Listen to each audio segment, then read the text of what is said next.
తెలంగాణ రాష్ట్రంలో కల్లుగీత కార్మికులకు సంక్రమించిన హక్కులని అమరుల త్యాగాల ఫలితమేనని తెలంగాణ కల్లుగీత కార్మిక సంఘం రాష్ట్ర కార్యదర్శి ఎస్ రమేష్ గౌడ్ అన్నారు.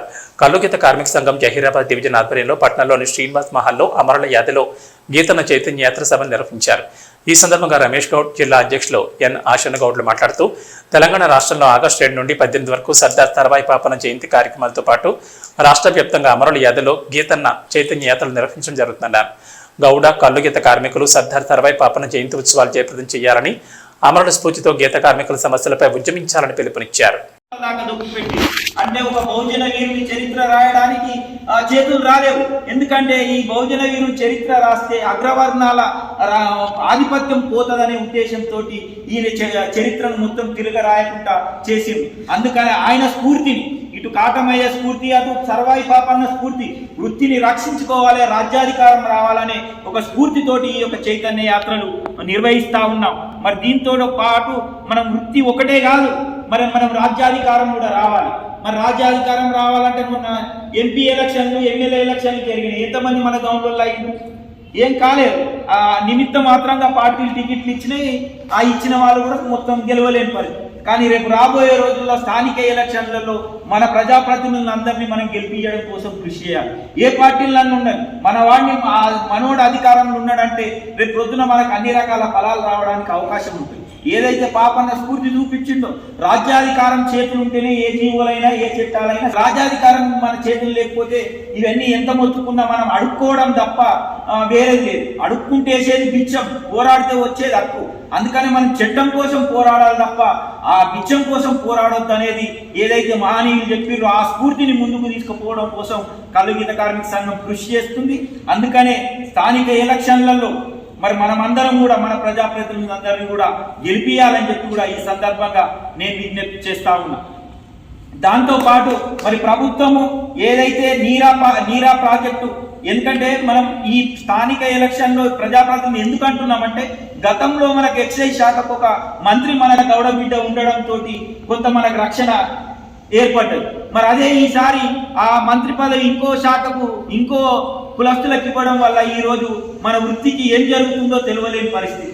వాళ్ళు ఉదయం ఏం మాట్లాడుతుందో, సాయంత్రం ఏం మాట్లాడుతుందో తెలియదు. ఇదే నీరా ప్రాజెక్టు కావాలి, గౌడల ఓన్లు గౌడులై ఉంటేనే ఈ చట్టం వర్తింపజేయాలని చెప్పి జీవో తీసుకొచ్చి నీరా ప్రాజెక్టును ప్రారంభిస్తే, మరి దాని ప్రభుత్వం టెండర్లు వేస్తే సంక్షేమం గురించి పట్టుకోలేదు. మేము గౌండ్ల కోసం, సంక్షేమం కోసం అనేక అభివృద్ధి చేస్తామని చెప్పి కాంగ్రెస్ మేనిఫెస్టో ప్రకటించింది. కానీ ఈరోజు మరి గత ప్రభుత్వ అడుగుజాడల్లోనే ఈ ప్రభుత్వం కూడా నడవడం కోసం, మన సంక్షేమాన్ని విస్మరించడం కోసం ఈ ప్రభుత్వం పూనుకున్నది. అందుకే 6వ తారీఖు నాడు మళ్ళా నీరా ప్రాజెక్టుకు సంబంధించిన టెండర్ల వేలమని చెప్పి ప్రకటన ఇచ్చింది. అందుకే దుర్మార్గం. అందుకే ఇప్పటికైనా ఎక్సైజ్ శాఖ మంత్రి, బీసీ కార్పొరేషన్ శాఖ మంత్రి, ఎక్సైజ్ శాఖ మంత్రి జూపల్లి కృష్ణారావు, బీసీ కార్పొరేషన్ మంత్రి పొన్నం ప్రభాకర్ ఇప్పటికైనా ఆలోచించాలి. ఈ టెండర్ ప్రక్రియ రద్దు చేయాలి. ఇది ప్రైవేట్ చేతులకు అప్పచెప్పడానికి వీల్లేదని చెప్పి కూడా ఈ సందర్భంగా మేము తెలియజేస్తా ఉన్నాం. మనకంటూ ఒక కార్పొరేషన్ ఉంది.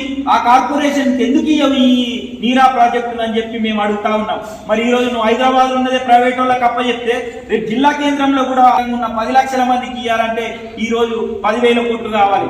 కానీ ఈ రోజు ప్రభుత్వం కేవలం 40 కోట్లు ఇచ్చి మేము గౌడ సంక్షేమానికి పాటుపడుతున్నామంటే ఇది కాకి లెక్కలైతే తప్ప మరొకటి కాదు. అందుకనే ప్రభుత్వం తక్షణమే 5,000 కోట్లు మన కార్పొరేషన్ కేటాయించి గౌడ సంక్షేమానికి, అభివృద్ధి కోసం పాటుపడాలని చెప్పి కూడా ఈ సందర్భంగా మేము ప్రభుత్వానికి విజ్ఞప్తి చేస్తా ఉన్నాం. మరి గతంలో ప్రభుత్వం మోపెళ్ళు ఇస్తామని ప్రకటన చేసింది. మరి ఈ ప్రభుత్వము మేము అన్ని రకాల సంక్షేమానికి పాటుపడతామని ఎన్నికల మేనిఫెస్టోలు ఇచ్చారు. అందుకనే ప్రతి గీతా కార్మికుడికి, గౌడ సోదరుడికి వనంలో కళ్ళు తెచ్చుకునే విధంగా అందరికి కూడా మరి గతంలో ఇచ్చినట్టే ఇప్పుడు కూడా ప్రభుత్వము ఎలాంటి షరతులు లేకుండా, అంటే తాటి చెట్టు మీకేం పడి చనిపోతేనే ఎక్స్గ్రేషియా వర్తించే చట్టాన్ని సవరణ చేయాలి. డాక్టర్ నివేదిక లేకుండా, అట్లాగే పోస్ట్ మార్టం రిపోర్ట్ లేకుండానే మరి సహజ మరణం పొందిన 10 లక్షల ఎక్స్గ్రేషియా ఇవ్వాలని చెప్పి కూడా ఈ సందర్భంగా మేము డిమాండ్ చేస్తా ఉన్నాం. ఇట్లా అనేక అంశాలు, సుమారు 16 డిమాండ్లు మేము ప్రభుత్వానికి ఇప్పటికే ఇవ్వడం జరిగింది. వీటి మీద ప్రభుత్వం చర్చించి, ఆలోచించి నిర్ణయిస్తామని కూడా చెప్పడం జరిగింది.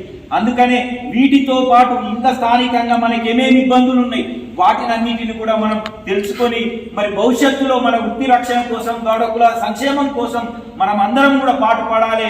ఆ రకంగా ప్రభుత్వం నుంచి మనకు రావాల్సిన హక్కుల కోసం పోరాడాలి. రాజకీయ పార్టీలకు అతీతంగా సంఘాలు పనిచేయాలి. ఆ రకంగా కల్లు గీత కార్మిక సంఘం పనిచేస్తుందని చెప్పి కూడా మీ అందరికీ విజ్ఞప్తి చేస్తా ఉన్నా.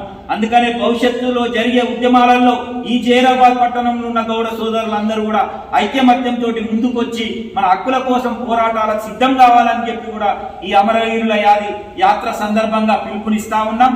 మరి దీంతో పాటు సంగారెడ్డిలో సర్దార్ సర్వాయి పాపన్న విగ్రహావిష్కరణ కార్యక్రమం కూడా చేయాలని చెప్పి అనుకున్నాం. మేము 17 తారీఖు ప్రపోజల్ చేస్తే గౌరవ మంత్రివర్యులు 30 తారీఖు అని చెప్పి ప్రతిపాదన పెట్టిండు. దీని మీద కూడా మేము 1-2 రోజుల్లో సమీక్ష చేసి మరి 17-30 తారీఖు అనేది చెప్తాము. అందుకనే ఆ యొక్క విగ్రహావిష్కరణ కార్యక్రమానికి రాష్ట్ర మంత్రులను కూడా మేము ఆహ్వానిస్తా ఉన్నాం. గౌరవ పెద్దలు ప్రభాకర్ గౌడ్ గారన్నను వేదిక మీదకి రావాల్సిందిగా విజ్ఞప్తి చేస్తా ఉన్నాం. జైరాబాద్ పట్టణ సొసైటీ అధ్యక్షులు